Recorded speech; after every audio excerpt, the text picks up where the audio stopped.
दिल्ली के मालवीय नगर में पूर्वोत्तर के राज्य अरुणाचल प्रदेश की 3 लड़कियों के साथ बदसलूकी के मामले में पुलिस ने केस दर्ज कर लिया। बताया गया कि वहां एक बिल्डिंग की 4थी मंजिल में रहने वाली वो लड़कियां अपने किराए के फ्लैट में एसी लगवाने का काम करवा रही थी। इस दौरान दीवार में ड्रिल करने की वजह से धूल और मलबा पहली मंजिल पर गिर गया।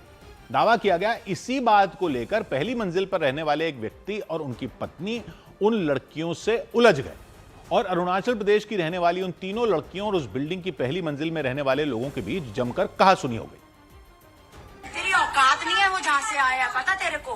तुम्हें मेरी औकात ऑफिसर का बेटा है वो, पॉलिटिशियन है उसका बाप। तो क्या औकात है तेरी आने की वहाँ पे? मेरे को वो पॉलिटिशियन को कौन इलेक्ट करके पॉलिटिशियन बनाते हैं? हम इलेक्ट करते हैं, हम इलेक्शन में बैठी थी क्या जो तूने देखा? जबान पे काबू रख अपने।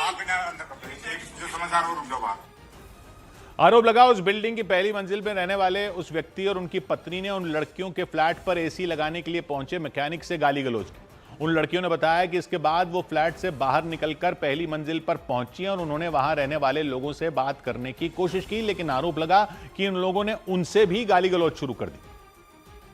तेरे यहाँ पे आदमी मसाज पार्लरों में काम करते हैं, हमारे यहाँ नहीं। पढ़े लिखे हैं वो। वो मेरे को बोल रही है तेरा आदमी मसाज पार्लर में क्या होगा। इस दौरान वहां एक पुलिसकर्मी भी नजर आए, लेकिन उनके सामने भी उन लड़कियों और पहली मंजिल में रहने वाले लोगों के बीच झगड़ा चलता रहा।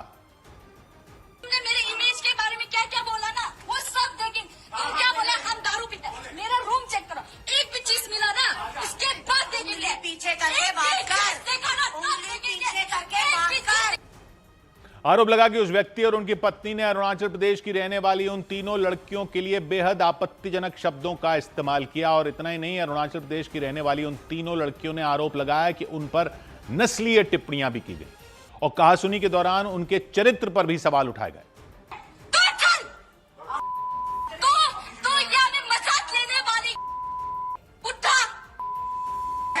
कितना बुढ़ा है पता चलेगा तेरे को।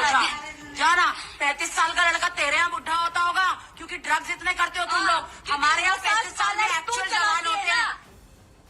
इस कहासुनी के बीच उन लड़कियों का भी गुस्सा फूट पड़ा और वो उस बिल्डिंग की पहली मंजिल पर रहने वाले उस व्यक्ति और उनकी पत्नी पर चीखती चिल्लाती दिखाई दी।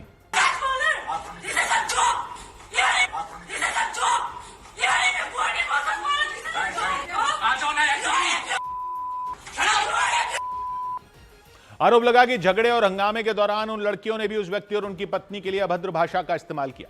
दावा किया गया कि मलबा गिरने की वजह से उन लड़कियों और उस व्यक्ति के बीच काफी बहस की शुरुआत हुई और मामला थाने तक पहुंच गया। मालवीय नगर इलाके की उस बिल्डिंग की 4थी मंजिल में रह रही वो तीनों लड़कियां अपने किराए के फ्लैट में एसी लगवाने का काम करवा रही थी। वो एसी फिट कर रही थी और उसी दौरान फर्स्ट फ्लोर पर रहने वाले जो शख्स थे वो यहाँ से आ रहे थे। उनके ऊपर एसी फिट करने के दौरान जो कुछ टुकड़े थे पत्थर के या फिर मिट्टी जो गरद होती है वो गिरकर उनके सिर पर चोट लगी, ऐसा उनका दावा था। जिसके बाद ये हंगामा इतना बड़ा कि पुलिस को यहाँ पर बुलाना पड़ा। बताया गया इस दौरान दीवार में ड्रिल करने की वजह से बिल्डिंग की 4थी मंजिल से कंक्रीट का मलबा पहली मंजिल पर गिर गया। दावा किया गया कि इसी बात को लेकर झगड़ा शुरू हुआ और अरुणाचल प्रदेश की रहने वाली उन तीनों लड़कियों ने इस मामले में मालवीय नगर थाने में शिकायत दर्ज करा दी। उन लड़कियों ने मलबा गिरने की वजह से चोट लगने की बात को झूठा बताया, क्योंकि उस व्यक्ति ने आरोप लगाया कि एसी लगवाने के दौरान उस बिल्डिंग की 4थी मंजिल से मलबा पहली मंजिल पर गिरा और उन्हें चोट लग गई। हमारा बहुत झगड़ा हुआ, उसमें हमें बहुत कुछ बोला, जैसे कि आप सोशल मीडिया में देख सकते हो। फिर ऐसा हो गया, हमने भी केस फाइल कर दिया, क्योंकि अगर वो करेंगे तो हम भी करेंगे ना। वो उससे पुलिस बुलाया तो हमने सोचा कि नहीं, हमें भी एक्शन लेना। और इस मामले में उस व्यक्ति और उनकी पत्नी के वकील ने नस्लीय टिप्पणी किए जाने के आरोपों को खारिज कर दिया। वो खेद भी व्यक्त करते हैं जो उन्होंने शब्द का चयन किया, उनकी वाइफ भी खेद व्यक्त करती हैं।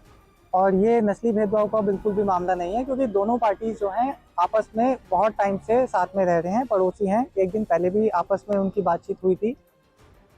उन्होंने आरोप लगाया कि उन लड़कियों की तरफ से उस व्यक्ति और उनकी पत्नी को जाति सूचक शब्द कहे गए। इतना ही नहीं, उन्होंने यह भी आरोप लगाया कि जानबूझकर उस व्यक्ति और उनकी पत्नी की पहचान को उजागर किया गया और सोशल मीडिया पर उनके खिलाफ कैंपेन चलाया गया। वहीं इस मामले में पुलिस ने दोनों पक्षों की शिकायत पर केस दर्ज कर लिया और जांच शुरू कर दी।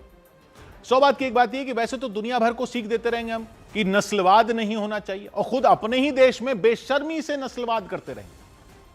दिल्ली में फिर उत्तर पूर्व की लड़कियों के साथ बदसलूकी करके उनको बाहर का होने का एहसास करवाया गया। और यह पहली बार नहीं है और यह सिर्फ दिल्ली की बात नहीं है, यह सीधा सीधा नस्लवाद है। और जब तक नस्लवाद जैसा कानून नहीं लगेगा ऐसे मामलों में, तब तक यह होता रहेगा। यही सब हरकतें हुई थीं, तभी तो SC/ST कानून इतना सख्त बनाया गया था कि लोग अब कहते हैं कि ज्यादा ही सख्त हो गया। लेकिन कुछ भी जातिवादी टिप्पणी करने से डरते तो हैं। अगर कानून के डर से बंद होना है तो फिर उत्तर पूर्व के लोगों पर टिप्पणी करने के लिए भी कानून ही लाना है तो कानून ही लाया जाए। क्योंकि भले ही थोड़े ही लोग ऐसी टिप्पणियां करते हो, लेकिन बाकी लोग तो ये सब सुनकर चुप ही बैठे। सब सोचते हैं कि कौन पड़े पचड़े में। सोशल मीडिया पर उत्तर पूर्व के लोगों का समर्थन कर देने से सुरक्षा तो नहीं हो रही ना उनकी।